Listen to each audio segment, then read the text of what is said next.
Stepping from our ordinary world into the fantastical, Immersive XP explores the weird and wonderful imaginations behind a diverse range of themed experiences.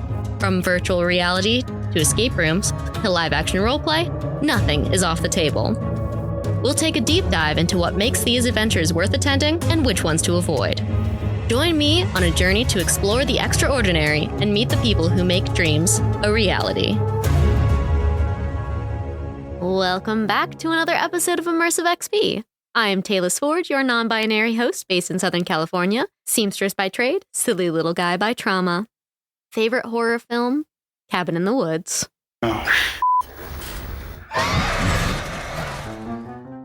Fun fact of the week.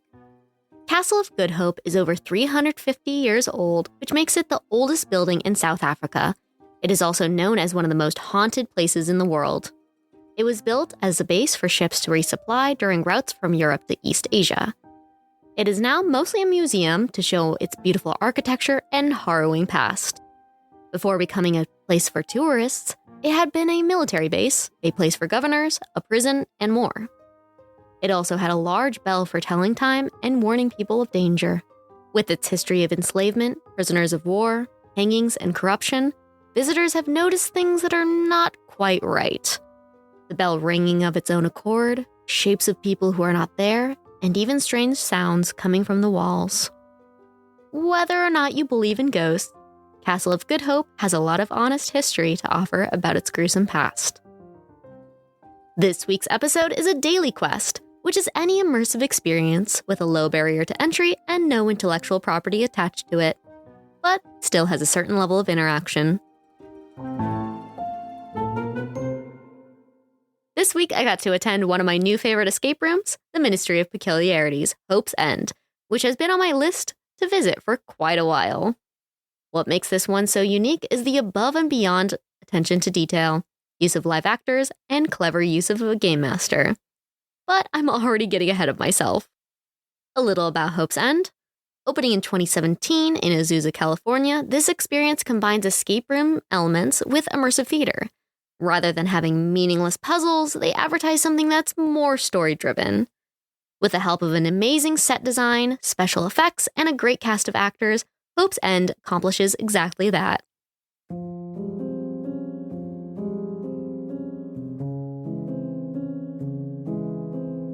The story of Hope's End starts from the moment you enter the front door. A man by the name of Higgins led us into the chaotic office full of strange objects, mechanisms, and a button that says, "Do not press."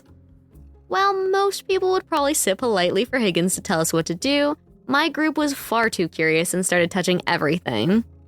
There are definitely safes that can be opened if only we had more time to look around. After getting a projector up and running, Higgins explained that we would be tasked in removing the ghosts from an Edwardian mansion, Hope's End. After all, haunted places ruin property value. From there, it moves to the front door of the mansion where you meet Dolores Wright, the last resident of the home. Now your guide into this eerie place. From there, your group is separated depending on how you answer her questions. While Dolores is with you at times, the ghostly voices of the other Wright family members help tell the story and give hints when needed. The immersion is never broken. In order to properly complete your task of ghost removal for the Ministry of Peculiarities, sacrifices may need to be made, and you may reveal secrets that are better left unknown. When you escape the mansion, hopefully not leaving anyone behind, a summary is written up about your adventures on an old typewriter. Make sure not to forget to bring back proof of your ghost removal services for the Ministry to use.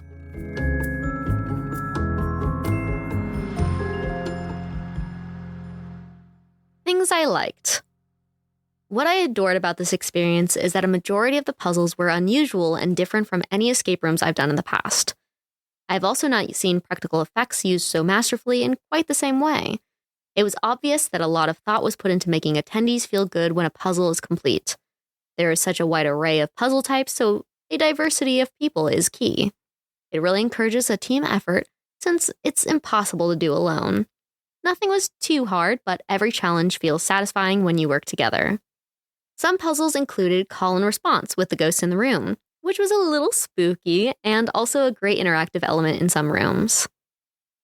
I also enjoyed the replay value of the escape room. Depending on where you start, who your actors are, and which puzzles you choose to tackle on your own, you could have a completely different experience if you choose to go again. The room allows for a minimum of 4 players and up to 12 players, so there's a lot of opportunity for a new experience. I appreciated that there's no hard time limit while moving through Hope's End. While you couldn't stay forever, as it is a 90-minute experience, there wasn't a sense of urgency when exploring the mansion. I feel that too often an escape room has a set time for no reason within the room's plot. Those can sometimes pull from the immersion, but the Ministry pushed you along without the need of a visible ticking clock. The actors are probably one of the biggest highlights for this entire experience. I was lucky enough to have one of the co-owners play Higgins, which was so much fun, and I'm sure other people on their rotating cast do just as good of a job playing the Ministry employees. I also had a friend of a friend play Dolores Wright, and she did a killer job, no pun intended. The voice acting for all the ghosts added so much depth, which is often overlooked in other escape rooms. I didn't catch the name of the other Ministry employee lurking in the office, but she definitely made our night with her antics. I really loved all the quirky and fun humor on both the website and in all the interactive elements. While the haunted house has some darker themes, the Ministry of Peculiarities itself definitely needs people like us to keep all their marbles in a bag. A small thing that I don't often say is that I really like their merch available after completing the experience. I made sure to buy a pin to remember my time, and honestly, I just really like the logo.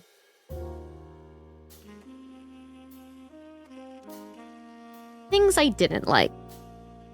This is another one of those experiences that is really hard to actually have negative things to say about it without being a nitpicker. Aside from some of the puzzles being a little worn down from the wear and tear, it didn't pull away or hinder from our time. Other than that, I couldn't possibly complain.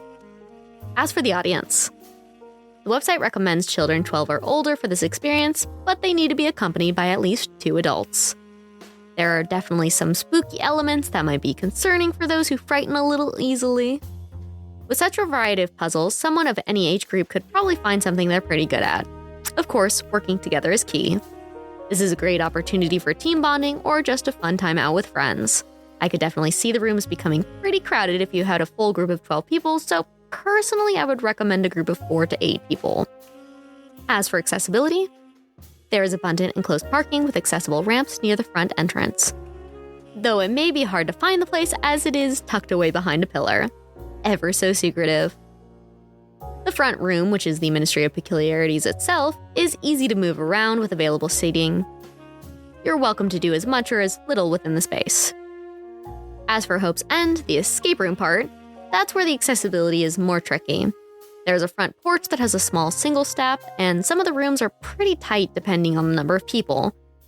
Like most escape rooms, I wouldn't recommend attending if you are prone to claustrophobia. In addition, having someone who can physically crawl may be necessary. There are no flashing lights, though low light or no light may be used for dramatic effect. A restroom is available at any time, even if that means leaving Hope's End temporarily, so you don't need to worry about that. As for the price, weekdays cost range from $67 per person for 4 people to $52.50 per person with 11 or 12 people. Friday through Sunday prices range from $75 per person for 4 people to $60 per person with 10 to 12 people. For the value of having both an immersive theater experience with live actors along with a full escape room, this price is absolutely worth it. This may seem expensive to some, but you will have a ton of fun with something unlike any other. I would consider this on the top of my experiences I've done so far with Immersive XP, along with being one of my new favorite escape rooms. For my personal recommendations, make sure to arrive early so you have plenty of time to enjoy the full experience. Make sure to eat and use the restroom prior so you have as few interruptions as possible. You don't want to miss anything. Overall, the Ministry of Peculiarities has won so many awards for their amazing immersive experiences, and their 5-star reviews definitely reflect that. Hope's End is a must-see, and I absolutely will return with new group of friends. There is so much I didn't get to witness my first run-through, and I'd also love to see how other actors bring us through the experience. Also, press the do not press button.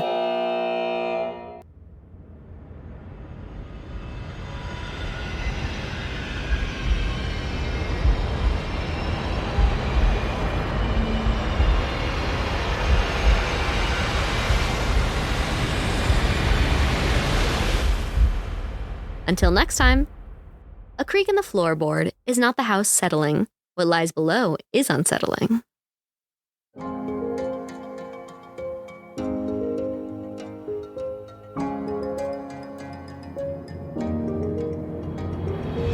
Check out our website, immersivexps.com, to join our free Ko-fi, which will have visuals and additional content of the immersive experiences discussed in each episode. You are an immersive experience artist or creator, no matter how small. Consider contacting us so you can take part on a future podcast. This podcast is recorded and produced by SoCal Podcast Studio in Orange County. Thanks for listening.